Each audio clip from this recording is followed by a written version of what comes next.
స్విగ్గీలో, ఈ జొమాటోలో వచ్చిన తర్వాత ఆర్డర్ ఎక్కువైపోతుంది. బయట నుంచి ఔట్ సైడ్ ఫుడ్ ఎక్కువైపోతుంది.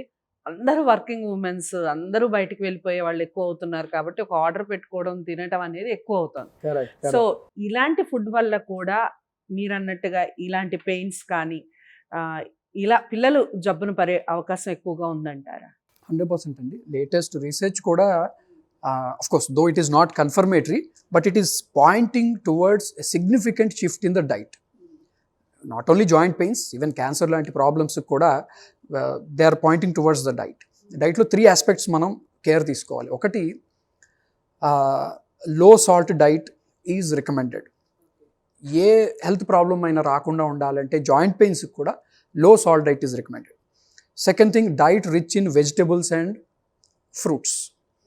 సో సాలడ్స్ కానీ ఫ్రూట్స్ కానీ రెగ్యులర్గా మన డైట్లో ఉండాలి. And third thing, refined foods మనం తగ్గించుకోవాలి. అంటే మైదా, ఇటువంటి ప్రాసెస్డ్ ఫుడ్స్ అన్నమాట. ఓకే, చాలా మంది వైట్ కలర్ అసలు యూజ్ చేయకుండా ఉంటే బెటర్ అంటారు. 5 వైట్స్ అవాయిడ్ చేయాలని చెప్తారు. మీరు అదే చెప్తారా? ఎగ్జాక్ట్లీ. సో రిఫైన్డ్ ఫుడ్స్ తగ్గించుకుని హోల్ గ్రెయిన్, అంటే ఇప్పుడు రైస్ ఉంది, బ్రౌన్ రైస్, వైట్ రైస్ కంటే బ్రౌన్ రైస్ బెటర్.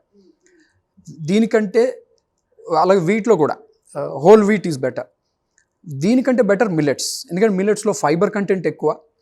అండ్ మిల్లెట్స్లో మెయిన్ అడ్వాంటేజ్, కెమికల్స్, ఫార్మింగ్లో కెమికల్స్ ఎక్కువ వాడరు మిల్లెట్స్లో.